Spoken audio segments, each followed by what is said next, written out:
Je voudrais vraiment commencer par dire merci à Clément et merci à Angela. Et merci à tous les intervenants, parce que je trouve ce colloque très très riche et très inspirant.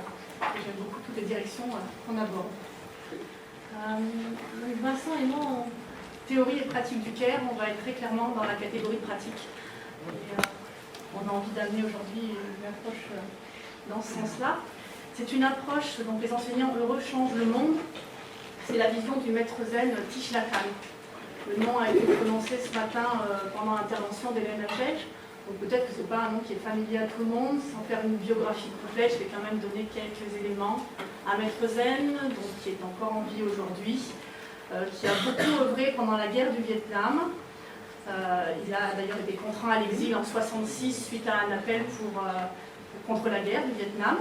Il a enseigné à l'Université de Columbia aux États-Unis les études comparatives des religions pendant 4 ans. Et donc il est installé en France depuis les années 70. Il a travaillé avec Martin Luther King aussi dans ces époques-là. C'est quelqu'un qui est considéré comme un des pères du bouddhisme engagé, en tout cas quelqu'un de très très actif et qui parle dans son enseignement d'éthique appliquée. Un petit peu aussi pour faire du lien avec ce qu'on a vu ce matin.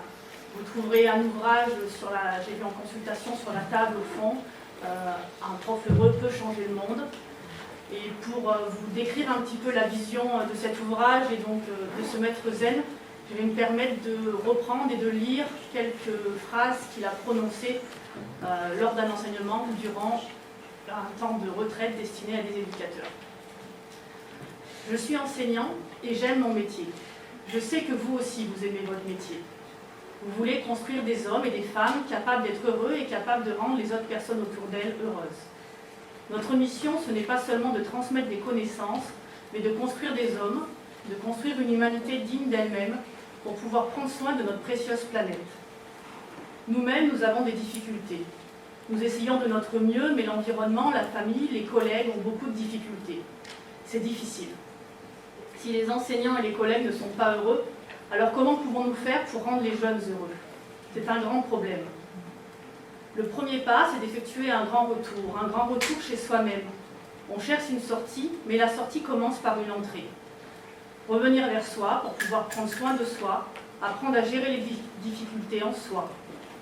La pratique de pleine conscience propose des méthodes qui peuvent nous y aider. Il est possible de respirer de telle sorte que l'on puisse relâcher les tensions et retrouver de la fraîcheur, de la stabilité et de la solidité. Alors si je fais du lien sur les deux interventions de Luigina Mortari et d'Hélène Hachège ce matin, qui pour moi était beaucoup dans la ligne de ce que l'on va présenter maintenant, je dirais que la pratique de pleine conscience, et je vais revenir sur le terme puisqu'il a aussi été discuté ce matin, peut permettre de travailler ses postures cognitives et comportementales. La manière dont j'emploie pleine conscience pour définir le mot et donc du coup dans le cadre dans lequel je l'emploie, vient de la transcription de l'idéogramme chinois, qui vient effectivement avant du sanskrit. Et en idéogramme chinois, avec les mots et le vocabulaire qu'a employé Hélène ce matin, je dirais que la pleine conscience, c'est ramener pleinement la conscience cognitive dans la saisie phénoménologique. Voilà, donc du coup je l'emploie dans ce sens-là.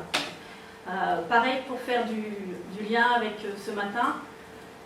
Cette pratique va nous inviter tout d'abord à observer le prisme de sa saisie phénoménologique et l'impact qui est lié à la magnification attentionnelle, l'impact positif ou négatif. Une fois qu'on aura eu cette observation, cette pratique va nous inviter à détendre les tensions que ça a pu générer, apaiser, dans le but un petit peu de prendre un peu du recul et de limiter les jugements, déni, culpabilité. La pratique invitera également ensuite à accepter dans le sens faire le constat à un instant T de ce qui est. Et en soi, ce chemin-là peut devenir une voie de transformation dans le sens où ça va nous amener à agir plus qu'à réagir. Donc ça, c'est prendre soin de soi pour prendre soin des autres, parce que c'est un petit peu le fil. Prendre soin des autres, dans la même optique, pouvoir observer, pouvoir détendre, pouvoir accepter ce qui est, pour pouvoir faire peut-être le choix de l'action éducative appropriée et pouvoir prendre soin dans cette relation. Prendre soin en adaptant sa posture, pour par exemple passer du sachant à l'écoutant, au facilitant, et peut-être davantage provoquer la rencontre, l'échange et l'ouverture. Je vais vous proposer, si vous voulez bien, de continuer d'expérimenter, parce que je pense que l'apprentissage par l'expérience est quelque chose que j'aime beaucoup. Et je vais vous proposer de partir sur 5 minutes de pratique d'attention focalisée, si vous êtes d'accord. Alors, donc on est sur une pratique corporelle. Je vous invite à prendre une position assise stable. Donc peut-être poser les 2 pieds sur le sol. Si vous êtes à l'aise avec, je vais vous proposer de fermer les yeux, tout simplement pour vous couper des stimuli extérieurs. Si vous n'êtes pas à l'aise avec le fait de fermer les yeux, pointez simplement le regard sur un point fixe au sol pour éviter de vous laisser distraire par tout ce qui se passe autour de vous. Je vous propose de commencer par porter votre attention sur les sons dans cette salle.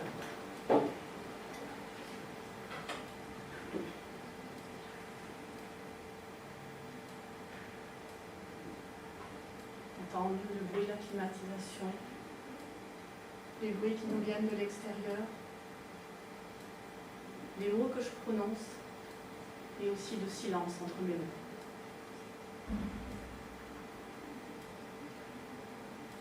Je vais vous inviter maintenant à tourner votre attention vers la position de votre corps, vers la sensation de votre corps. Peut-être réajuster légèrement cette position pour trouver quelque chose qui est confortable pour vous. Et je vais vous inviter à un petit déplacement de l'attention depuis les pieds jusqu'au sommet du crâne. On va donc commencer par essayer de porter toute son attention, toute sa présence sur la sensation des pieds posés sur le sol. Peut-être la sensation des chaussettes, des chaussures, des points d'appui avec le sol. Si ce n'est pas très net pour vous, vous pouvez légèrement contracter les orteils, les relâcher et suivre la sensation du relâchement. Vous avez la zone de l'avant du pied, de l'arrière du pied, la voûte plantaire et le dessus du pied. Si pendant que vous m'écoutez, vous vous rendez compte que votre esprit est reparti dans une préoccupation, un jugement, un avis, quelque chose à faire, c'est pas grave, c'est juste normal. Ramenez simplement votre esprit à la sensation corporelle et poursuivez l'exercice. On va continuer à laisser notre attention rendre visite à notre corps, prendre soin de nous, et on va monter dans la zone des chevilles. Je vous propose de mettre toute votre attention sur votre cheville droite, puis toute votre attention sur votre cheville gauche, et maintenant les 2 chevilles en même temps.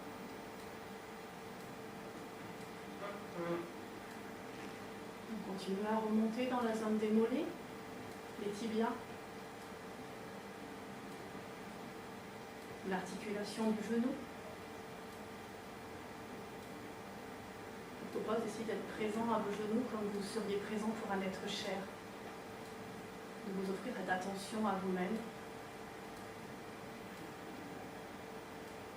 Vraiment sentir le genou droit.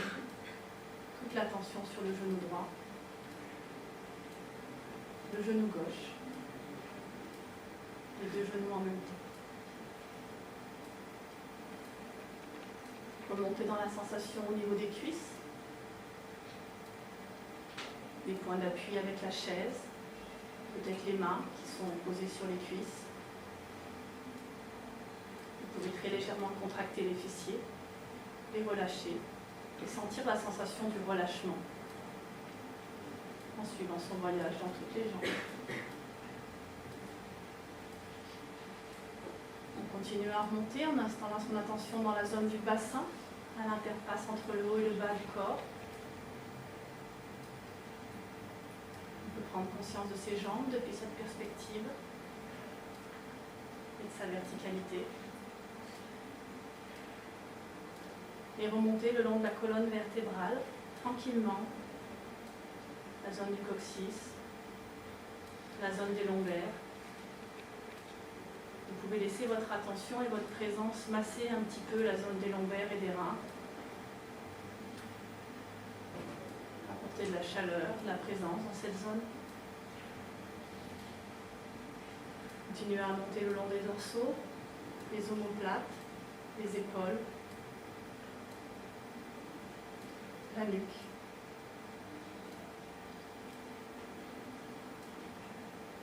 détendu, détendu. Est-ce que je peux relâcher un peu davantage?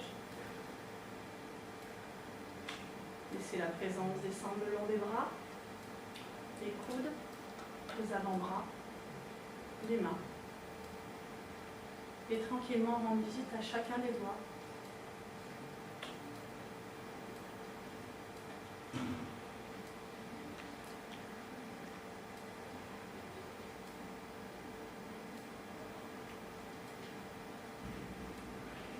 Sentir complètement sa main droite. Sentir complètement sa main gauche. Et les deux mains en même temps.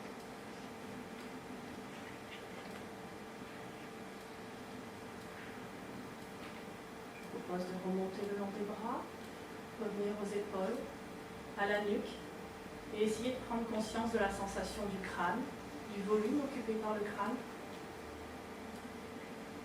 la sensation des cheveux, la sensation de la zone du visage.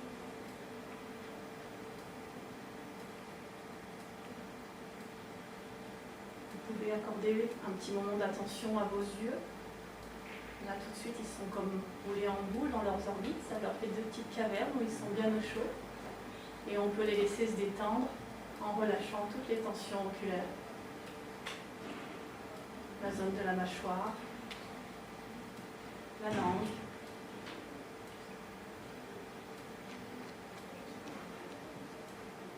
Je vais vous inviter à essayer de sentir le petit flux d'air au niveau de la membrane du nez. Simplement rentrer en contact avec la petite sensation déclenchée par le passage de l'air. Peut-être vous pouvez percevoir une différence de température à l'inspire et à l'expire. Ou pas.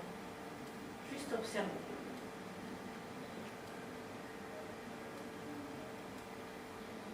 Continuez. Et laissez la conscience et la présence suivre tranquillement le flux de la respiration en accompagnant cet inspire tout le long de son trajet. Sensation dans l'arrière-gorge, dans la poitrine, au niveau du diaphragme, jusqu'à l'abdomen qui se soulève légèrement et qui s'abaisse légèrement. Et je vous invite pendant 3 respirations à simplement vous laisser bercer par ce mouvement de l'abdomen. J'inspire et je sens que j'inspire. J'expire et je sens que j'expire.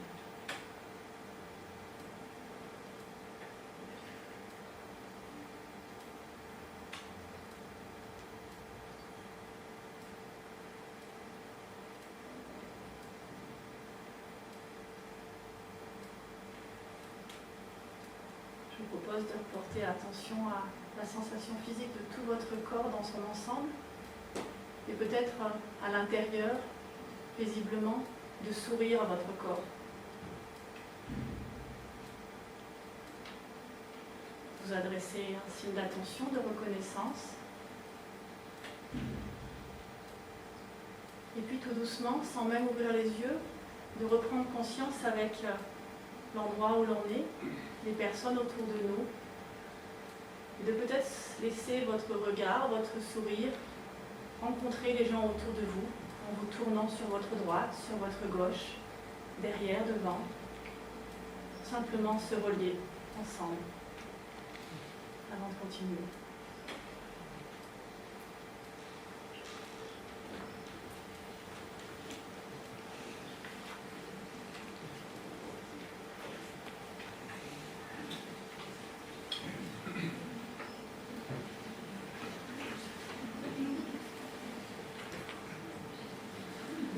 Merci beaucoup pour avoir joué le jeu de l'expérience.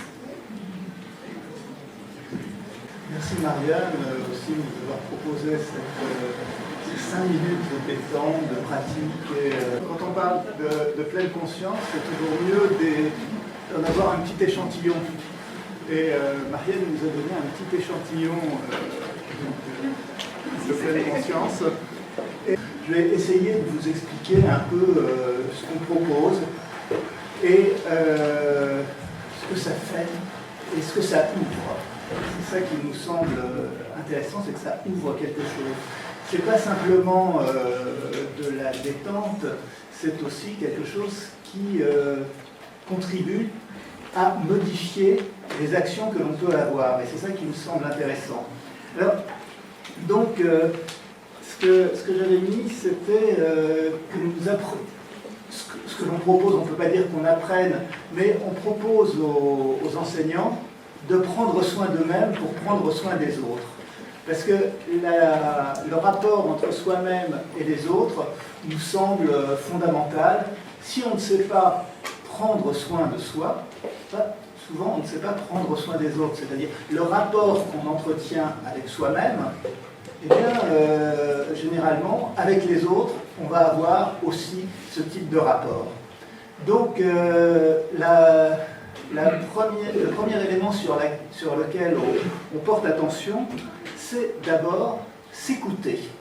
Alors, s'écouter, ça paraît comme ça très très simple, mais ça va quand même contre beaucoup de choses qu'on a appris quand on était petit, des fois, peut-être pas dans les générations les plus jeunes, mais moi je me souviens du fameux « t'écoute pas, vas-y, affronte les choses ». Non, la première chose sur laquelle on travaille, c'est vraiment l'écoute de soi. S'écouter, c'est déjà regarder ce qui est là, ce qui est présent, et ce qui est intéressant, c'est que ce qui est présent, c'est pas forcément quelque chose de fixe, quelque chose, une identité structurée, dure. Ce qui est présent le plus souvent, c'est un flux. Donc ça permet aux personnes déjà, cette écoute, de regarder ce qu'il y a dans ce flux. Qu'est-ce qui se passe en moi actuellement? Alors ça c'est assez intéressant, c'est donc le premier élément. Donc s'écouter dans cette dynamique. Le deuxième, c'est accueillir ce qui est là. C'est-à-dire, non seulement il faut, moi j'aime pas les il faut, mais on regarde ce qui est là, mais on l'accueille.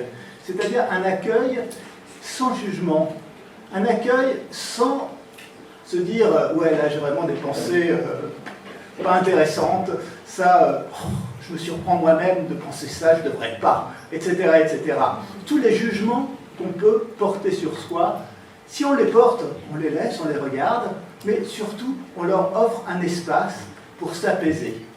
Donc tout d'abord, s'écouter, ensuite accueillir, sans juger, sans analyser, juste dans une dynamique.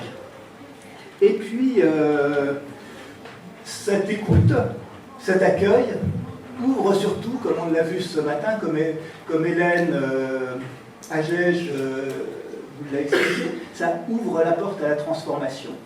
C'est-à-dire, je précise, ouvrir la porte à la transformation. Non pas, ça transforme. Vous voyez la différence. C'est-à-dire, on arrive à une dynamique qui n'est plus une dynamique volontariste, mais le fait même d'accueillir ce qui se passe, de ne plus mettre de couvercle dessus, ouvre la porte à un espace de transformation, que ce soit une transformation émotionnelle, que ce soit une transformation de soi, transformation de notre rapport au monde. Finalement, c'est une pratique d'ouverture. Et ce qui moi, m'intéresse beaucoup là-dedans, c'est que non seulement ça ouvre la porte à cette transformation, mais tout d'un coup, dans cette, ce qu'on peut appeler la pleine conscience, dans cette conscience, eh bien, ça ouvre la porte à un autre mode d'agir. C'est-à-dire, on vient de voir un exposé sur le récit, qui était très très intéressant, mais posons la question, on agit à partir de quoi? Généralement, on n'agit pas. Généralement, dans beaucoup de situations, on réagit. C'est-à-dire, en fait, on va prendre la première solution qui s'offre à partir, on va dire, du récit qu'on a pu faire de nous-mêmes, c'est-à-dire de l'identité ou de l'ego ou de choses comme ça. C'est-à-dire tout un passé qui existe et qui fait de nous ce que l'on est. Puisque on est à la fois un être, on peut dire, psychologique, sociologique, et finalement, face à une situation donnée, on va réagir. D'accord? On va réagir, on va sentir une émotion, et finalement, on va fonctionner à partir de cette émotion, et ça va donner une action qui va être dans la suite de notre passé. Et donc cette action qui est dans la suite de notre passé, dans la suite du récit aussi qu'on peut avoir de nous-mêmes, eh bien, qu'est-ce qu'elle va engendrer? eh bien généralement, elle engendre le même. C'est-à-dire, j'entendais quelqu'un ce matin citer Einstein, qui disait à force de faire toujours la même chose, on obtient toujours le même résultat. C'est assez intéressant, puisque c'est le passé qui nous fait agir, c'est le passé qui va finalement être recréé, c'est-à-dire on va retrouver des types de situations qu'on connaît, des types de situations qui viennent finalement de notre façon d'avoir un lien avec nous-mêmes et avoir un lien avec l'extérieur. Et ce qui est intéressant avec justement les pratiques de pleine conscience qu'on propose, c'est que tout d'un coup, dans ces pratiques de pleine conscience, il y a un espace qui s'ouvre qui est un espace de choix. C'est-à-dire, tout d'un coup, s'il y a cette énergie de pleine conscience, il y a cet espace où on se dit « Ah, là, j'ai le choix de poser un acte différent. » C'est peut-être là où il y a de la conscience. C'est peut-être là où c'est intéressant. Et si je pose un acte différent, donc un acte conscient, là ça devient intéressant parce que ce que je vais créer, c'est plus la même chose que le passé. Mais je vais commencer à arroser, il y avait la métaphore des fleurs aussi ce matin, à arroser des graines qui sont des graines différentes. Je vais agir dans un autre sens et forcément, je ne vais pas réifier le passé, mais je vais fonctionner de façon à créer un futur qui soit complètement différent et qui ne soit pas simplement cette suite de passé. Alors bien entendu, à l'échelle de l'individu, c'est vraiment le petit colibri, hein, c'est-à-dire on fait juste une petite chose. Mais cette petite chose sème des graines. Et c'est ça qui est intéressant, c'est que la pleine conscience, finalement, et ce qu'on propose aux enseignants, ça leur ouvre un espace de liberté. Ça leur ouvre un espace de choix, et cet espace de choix est un espace de liberté. Et s'il y a une chose, moi, qui me passionne aujourd'hui, c'est justement comment avoir de la liberté. Comment avoir de la liberté par rapport à ces récits qui nous constituent aussi. Et ces récits qui nous constituent, je pense qu'ils sont aussi destinés à nous faire agir d'une certaine façon, c'est-à-dire on se situe dans la suite, dans la continuation de ces récits qui nous constituent. Mais la bonne nouvelle, c'est qu'on n'est pas obligé de simplement réifier le passé. Voilà. Je te redonne la parole. Merci Vincent.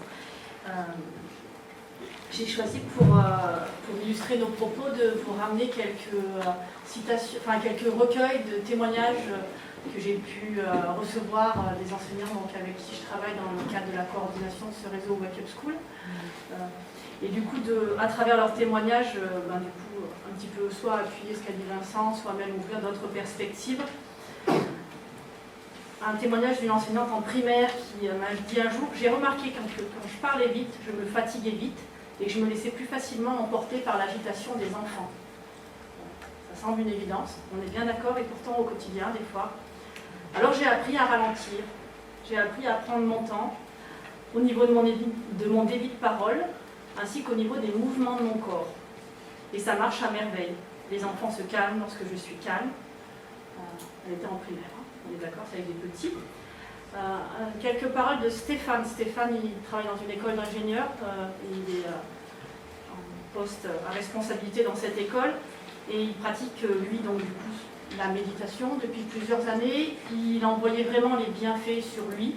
Il voyait par rapport aux besoins, en particulier tout ce qui est les problèmes d'attention des élèves, il voyait l'impact que ça pourrait avoir sur les étudiants qui l'accompagnent. Et malgré ça, il m'a partagé vraiment, je vais essayer de reprendre ces mots, j'hésitais, alors que je lisais de plus en plus de retours d'expérience extrêmement encourageants de collègues ayant franchi le pas. Mais comment amener cela dans un cours d'économie, quand on est à un niveau master, comment faire passer cette pratique sans rentrer dans différents cas que vous imaginez, je n'ai même pas bien détaillé. Et donc du coup, il a eu tout un chemin de pratique qu'il décrit très très bien dans un de ses témoignages pour oser. Et effectivement, c'est un des grands pas de pouvoir amener des petites pratiques d'attention, de focalisation attentionnelle comme ça, si ce n'est que 5 minutes en début de cours, en fin de cours, ou de temps en temps, sur la manière d'écouter, d'oser laisser des temps et des espaces pour que aussi se manifeste, j'imagine, plus de créativité, plus de quelque chose qui nous permet de nous connecter aussi dans ces espaces. Un témoignage de Catherine. Catherine allait à Nanterre et elle fait des ateliers avec les enseignants, avec les enfants, avec les parents, avec les familles, avec aussi les professionnels de la commune qui travaillent dans les services de l'enfance. Et du coup, son témoignage en une phrase, c'est de l'avis de tous les partenaires, ces ateliers répondent à un besoin profond des élèves, des enseignants et de tous les acteurs. Ce sont de véritables facteurs de transformation personnelle et collective au niveau de l'école. Et c'est là-dessus que je voudrais conclure avec le dernier témoignage, c'est ce rapport au collectif qui nous semble vraiment important dans cette démarche, la force que peut avoir le collectif quand on est plusieurs à se soutenir, à se partager sur nos difficultés et aussi sur nos réussites dans cette expérimentation de quelque chose d'un tout petit peu différent. Seul on va plus vite, ensemble on va plus loin. Moi j'ai aussi constaté que face à la complexité, seul on se retrouve de plus en plus souvent démunis, impuissants et en difficulté. Et que si une pratique ou un état d'esprit peut être mis en place au niveau d'une communauté éducative, l'entraide, l'inspiration, l'émulation peut faire que quelque chose d'assez, même de très intéressant se met en jeu. Donc je vais ramener le témoignage de Christiane. Christiane est enseignante dans un lycée. Il y a déjà une dizaine d'années, elle a formé un groupe avec ses collègues volontaires. Ensemble, ils ont eu des ateliers, alors c'était des ateliers de pleine conscience, des ateliers de communication non violente. Les deux vont très très bien ensemble. Outre-Atlantique, ils appellent ça le social emotional learning. Et du coup, ils ont appris déjà ces pratiques et les mettre en œuvre. Et ensuite, ils ont eu des rencontres régulières. Et elle témoigne que ces groupes de pratique, ces rencontres constituent des moments privilégiés pendant lesquels les enseignants ont vraiment pu partager des instants de qualité vécus en classe, mais aussi exprimer leur souffrance émotionnelle.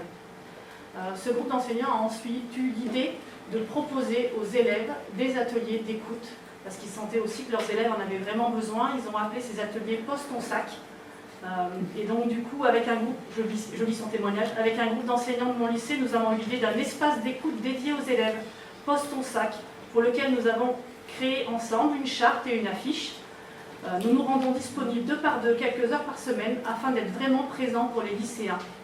C'est une pratique d'écoute sans jugement ni conseil, dans la confiance que les jeunes ont en eux la capacité de trouver leurs propres solutions.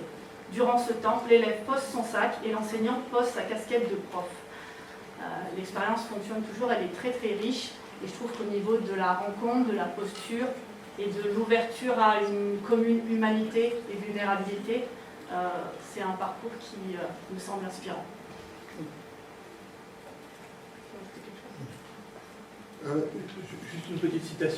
Juste une petite citation d'un autre participant. À la fin d'une session, sans transformation intérieure, il n'y a pas de transformation de mon action.